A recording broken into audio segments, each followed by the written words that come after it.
কি পালো, কি হেৰুৱালো, কি দিলে, এতিয়া সেইখিনি ভাবি থকা সময় নহয়। আমাৰ মাজৰ পৰা এনেকেও যাব যে আমি সেইটো মানে কল্পনা কৰিব পৰা নাছিলো। তেওঁ প্ৰতিটো গান, প্ৰতিটো কথা এনেকুৱাকে লাগে যে প্ৰত্যেকৰ জীৱনৰ লগত ঘটি থাকে। আৰু তেওঁ নিজেও গাইছিলে যে সাগৰ তলিত শুবলৈ মন, আৰু তেওঁ সাগৰ তলিত সঁচাকে শুলে। এই গোটেইখিনি আমাৰ পৰা যেনেকে এজন কাৰোবাৰ বাবে দাদা, কাৰোবাৰ ভাই, কাৰোবাৰ বন্ধু, কাৰোবাৰ পুত্ৰ, যে তেখেতক এনেকে যে আমাৰ পৰা যে ভগৱানে যে লৈ যাব সেইটো কোনো কল্পনা কৰা নাছিলে। কিন্তু এই শ্যামকানু মহন্ত এজন এই ব্যৱসায়ী দালালে তেওঁ কি পোষ্ট কৰে যে সেইকণ সময়ত তেওঁ বিনিয়োগকাৰীৰ লগত আলোচনাত বহি আছিলে। ঠিকা লৈ ৰাখিছ, চৰকাৰৰ ঠিকা, চৰকাৰৰ কি তই এছিষ্টেণ্ট, হা? যদি কেনেবাকে মানা কৰিলি হয় জুবিন দা নালাগে যাবলৈ তালে, হা, ৰখি গল হয় চাগে, কিয় নকৰিলি? তোৰ কাৰণে যদি ছিংগাপুৰ যাব পাৰে, তোৰ কাৰণে সেইখিনি নানামিবও পাৰিলে হয় যদি এষাৰ কলি হয়।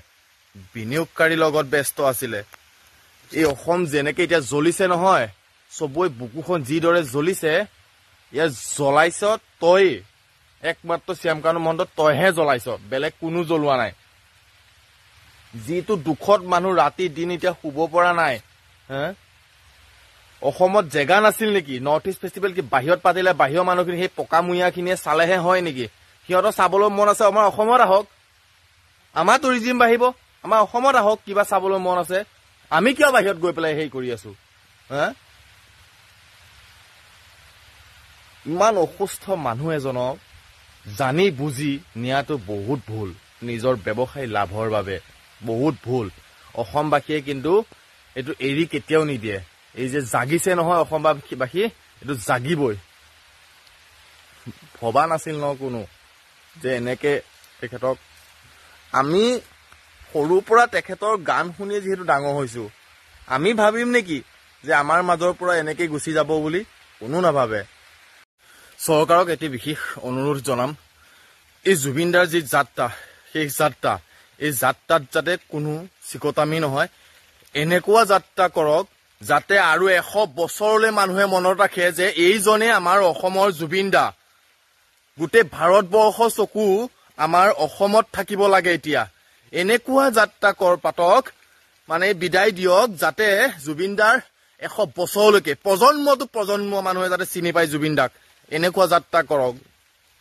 আমিতো ভবা নাছিলো ন জুবিন দাক এনেকে হেৰুৱাই দিম বুলি, কোনোৱে ভবা নাছিলে। প্ৰকাশটো কৰিবই নোৱাৰি, তেওঁৰ বিষয়টো কৈ শেষো হব নোৱাৰে। তথাপিতো কৈছো চৰকাৰক, অনুৰোধ জনাইছো, সোনকালে জুবিন দাক লৈ আহক। আৰু এনেকুৱাকে তেখেতক মানে কাকো বাধা নিদিব, সকলোকে যাব দিব শ্ৰদ্ধাঞ্জলি ওচৰলৈ, সকলোৱে যাতে শ্ৰদ্ধাঞ্জলি দিব পাৰে এনেকুৱা সুবিধা কৰি দিয়ক। কাৰণ প্ৰত্যেকজন অনুৰাগী হেঁপাহ, গতিকে এই হেঁপাহকণ যাতে অন্তিম মুহূৰ্ত, বিদায়ী মুহূৰ্তত যাতে কোনো যাতে বিপদ নাহে। কোনোবাই ভাবিছিল নেকি এনেকে খুব কম সময়তে আমাক এৰি থৈ গুচি যাব বুলি? কোনো ভবা নাছিলে। কিন্তু উপায় নাই, ভগৱানৰো লীলা।